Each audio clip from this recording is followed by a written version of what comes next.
বন্ধুরা, কিউএনএ 12তম পর্বে সবাইকে স্বাগতম। আজকের প্রথম প্রশ্নটি। আসসালামু আলাইকুম ভাই, আমার স্পিকার আউটপুট 90 ওয়াট। ছোট দুইটা স্পিকার আছে, ওইগুলো 20 ওয়াট করে 40 ওয়াট। এখন আমার একটা স্পিকার কেটে গিয়েছে।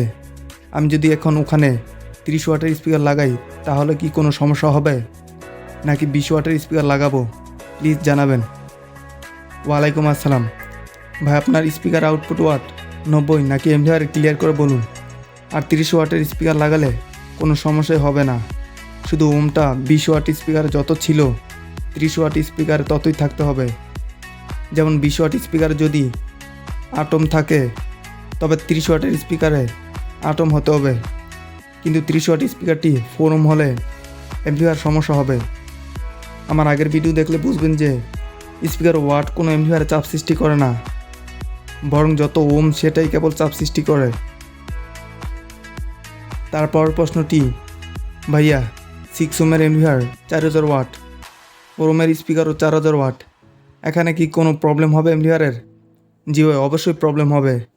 যেখানে এমভিআরটি 6 ওম বাধার প্রেশার সহ্য করতে পারে, সেখানে আপনি 4 ওম বাধা দিলে এমভিআরটি নষ্ট হয়ে যেতে পারে। তৃতীয় প্রশ্নটি, ভাই 3 ইঞ্চি ভয়েস কয়েল এবং 6 ইঞ্চি ভয়েস কয়েলের ওয়াট কত? বা স্পিকার ওয়াট কেবল কত ইঞ্চি ভয়েস কয়েল তার উপরে নির্ভর করে না, বরং কয়েলে ব্যবহার করা ওয়্যারের গেজ নাম্বার, সেটা কপার নাকি অ্যালুমিনিয়াম, এবং ম্যাগনেট সাইজের উপরও স্পিকার ওয়াট নির্ভর করে। আমরা সাধারণত একটা কমন হিসাব করে থাকি, 3 ইঞ্চি কয়েলের স্পিকার ওয়াট 300 আর 6 ইঞ্চি কয়েলের স্পিকার ওয়াট 800 ওয়াট আরএমএস, কিন্তু এই হিসাবটা পুরোপুরি সঠিক না। তারপর প্রশ্নটি, অর্ণব ইলেকট্রোর কথা শুনে ভোল্টেক পেজ থেকে ZK502T এমভিআর নিচ্ছি, এখন সাউন্ড মিডিয়াম দিলেই ফেটে যায়। ওদের নিয়ে কিছু বলেন ভাই। ভাই, সাউন্ড ফেটে যাওয়ার কারণ অনেক কিছু হতে পারে। প্রথমত, আপনার স্পিকার যত ওয়াট ব্যবহার করেছেন তার থেকে কম ওয়াটের এমভিআর ব্যবহার করলে আপনার প্রত্যাশিত সাউন্ড না দিতে পেরে এমভিআরটি আরএমএস ওয়াট থেকে সরে গিয়ে পিকিউ ওয়াটে চলে যায়, আর তখন শুরু হয় ডিস্টরশন। ZK502T মিনি এমভিআরটি 24 ভোল্ট পর্যন্ত দেওয়া যায়, আর স্পেসিফিকেশনে মেনশন করা আছে 50 ওয়াট করে দুপাশে 100 ওয়াট আউটপুট। অন্যদিকে TPA3116D2 আইসিটি 4 ওমে 50 ওয়াট করে দেয়, সেখানে আপনি 8 ওমের স্পিকার লাগালে ওয়াট 25 থেকে 30 ওয়াট পাবেন, যা খুবই অল্প। আপনি আপনার স্পিকারের size plus voice coil plus magnet size বলুন, আমি বলে দিচ্ছি আপনার জন্য কেমন এমভিআর প্রয়োজন।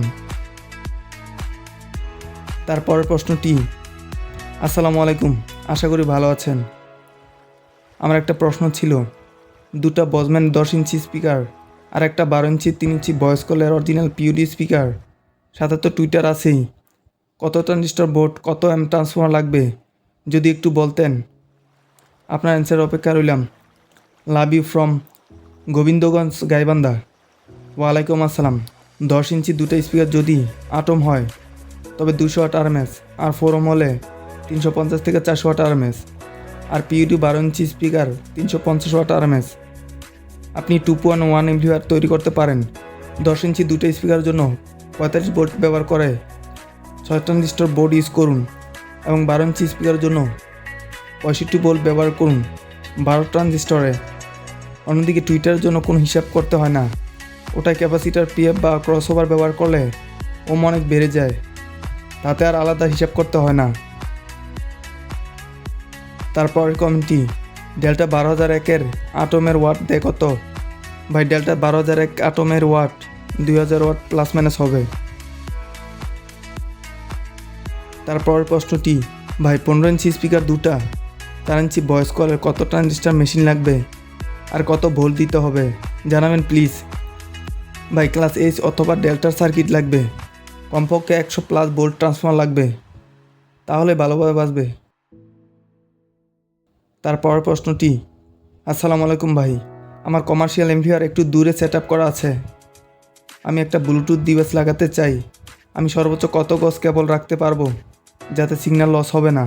এই জন্য আমি মাইক্রোফোন কেবল ব্যবহার করব, একটু জানালে উপকৃত হতাম। ওয়ালাইকুম আসসালাম ভাই, ব্লুটুথ ডিভাইসে সিগন্যাল বড় রাখলে যে তার রেঞ্জ বেশি পাওয়া যাবে এমনটা নয়, আপনি বড় জোর 1 গজ ওয়্যার রাখতে পারেন। তারপর প্রশ্নটি হলো, আসসালামু আলাইকুম ভাই, কেমন আছেন? আশা করি ভালো আছেন। ভাই আমি সাভার থেকে বলছি, মোহাম্মদ আসগর আলী। আপনার সব ভিডিও তো নিয়মিত দেখি ভাই। অরিজিনাল 12 ইঞ্চি অথবা 15 ইঞ্চি 3 ইঞ্চি ভয়েস কয়েল স্পিকার আপনার কাছে আছে কি না? যদি থাকে তাহলে কিভাবে নিব? আর যদি না থাকে তাহলে কষ্ট করে হলেও 1 পিস সংগ্রহ করে দিবেন। যা দাম হয় তাই দেব। যোগাযোগের জন্য আপনার নাম্বারটি দিবেন। ভাই প্রশ্নের উত্তর অপেক্ষায় রইলাম, দ্রুত উত্তরটি দিবেন। ভালো থাকবেন। ওয়ালাইকুম আসসালাম। ভাই আমি স্পিকার বিক্রি করি না, তবে আপনি পাটুটুলি মন কমপ্লেক্সে পিওডি স্পিকারগুলো পেয়ে যাবেন, সেখান থেকে নিতে পারেন। তারপর প্রশ্নটি, আসসালামু আলাইকুম ভাই, একটা পরামর্শ চাই, যদি উত্তরটা দেন উপকৃত হব। 12 ইঞ্চি স্পিকার শুধু একটাই বাজাবো, সেক্ষেত্রে কত ট্রানজিস্টর, কত ট্রান্সফার বোর্ড, কত ভয়েস কয়েল লাগবে? বেসটা যেন খুব ডিপ হয়, কারণ আমাদের সংগঠনের জন্য একটা সিস্টেম খুব প্রয়োজন, যা অল্প বাজেটের মধ্যে মেলোডি সাউন্ড পাওয়া যাবে। আমরা কিন্তু মিক্সচার দিয়ে বাজাবো। এই সিস্টেমে যা যা বাজানো হবে, প্যাড, কিবোর্ড, গিটার, ভোকাল। ধন্যবাদ। ওয়ালাইকুম আসসালাম ভাই, 12 ইঞ্চি স্পিকার ডিপ বেস পেতে হলে আপনি পাইওনিয়ারের সাবওয়ার ব্যবহার করতে পারেন। সেক্ষেত্রে আবার ভোকাল তেমন পাবেন না, যেহেতু একটা স্পিকার বাজাবেন আবার অল্প বাজেটে, তা আপনি পিওডিও 12 inch 3 inch voice call speaker নিতে পারেন।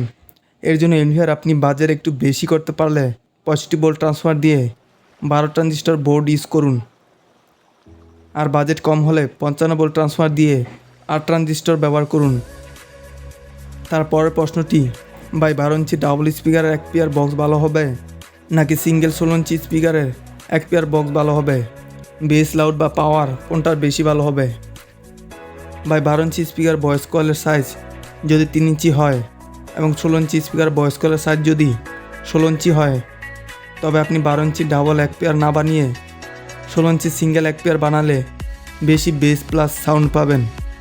তারপর প্রশ্নটি, ভাইজান আপনার ভিডিও আমি রেগুলার দেখি, কিন্তু আমার প্রশ্ন হলো 4080 এমভিআর 8 ক্যাপাসিটার এবং 20 ক্যাপাসিটার কোনটা ভালো এবং কোনটা ভালো বাজে?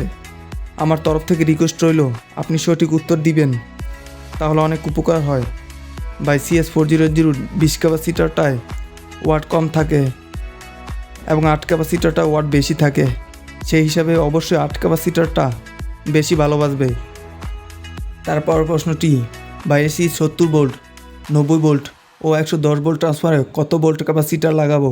ভাই হিসাবটা এরকমভাবে করবেন, এসি ভোল্টকে ডিসিতে রূপান্তর করলে এসি ভোল্টকে 1.38 দিয়ে গুণ করবেন। যেমন 70 ভোল্ট এসি গুণ 1.38 সমান 96.6 ভোল্ট ডিসি এবং 90 ভোল্ট এসি গুণ 1.38 সমান 124.2 ভোল্ট ডিসি পাওয়া যায়।